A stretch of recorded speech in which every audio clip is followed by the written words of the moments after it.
ತಗೊಂಬಗ ರಾಗಿ ಅಂಗಡಿಲಿ ರಾಗಿ ಕೊಟ್ಟಿದೀನಿ, ಹೋಗ್ ಬೀಸ್ಕೊಂಬ. ತಗೋಪಿ ನೀನ್ ಹಸಿಟ್ಟು. ನಮ್ಮಪ್ಪ ರಾಗಿ ಕೊಟ್ಟಿದ್ದು, ನೀವ್ಯಾಕ್ ನಂಗೆ ಹಸಿಟ್ ಕೊಡ್ತಿದ್ದೀರಾ? ರಾಗಿ ಕೊಡಿ. ಮುಚ್ಕೊಂಡು 25 ರೂಪಾಯಿ ಕೊಟ್ಬಿಟ್ಟು ನೀನ್ ಹಸಿಟ್ ತಗೊಂಡಾಗ. ಇಲ್ಲ ಇಲ್ಲ ಇಲ್ಲ, ನೀವೆಲ್ಲ ಕದಿತೀರಾ. ನಂದು 10 ಕೆಜಿ ರಾಗಿ ತೂಕ ಹಾಕಿ. ಬಾರ ಬೇವರ್ ಸೈಡ್ ತೂಕ ಮಾಡೇ ಬಿಡೋಣ. 9 ಕೆಜಿ 800 ಗ್ರಾಮ್ 200 ಗ್ರಾಮ್ ಕದ್ಬಿಟ್ಟಿದ್ದೀರಾ. 200 ಗ್ರಾಮ್ ಬೇಕಾ? ನೋಡೋ, ಇಷ್ಟೆಲ್ಲ ಆರುತ್ತೆ, ಅಷ್ಟೆಲ್ಲ ಉದುರೋಗುತ್ತೆ, ಅವೆಲ್ಲ ಎಲ್ಲೋಗುತ್ತೆ. ಇದನ್ನು ಅದನ್ನೆಲ್ಲ ಕೊಡ್ತೀನಿ, ತಿಂತ್ಯಾ?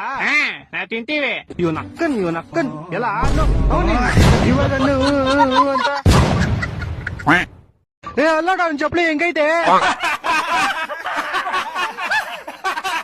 ಬಡೂರ್ ಬೇವರ್ಸಿ ಬಿಕಾರಿ. ಇಲ್ಲ ನನ್ ಬ್ರಾಂಡೆಡ್ ಹೆಂಗೈತೆ ಬಿಸ್ಲರಿ. ಮನುಷ್ಯ, ಆ ಒಂದ್ ಇಟ್ಕೆ ಎಷ್ಟಕ್ಕೆ ಹೋಗ್ಬೋದು?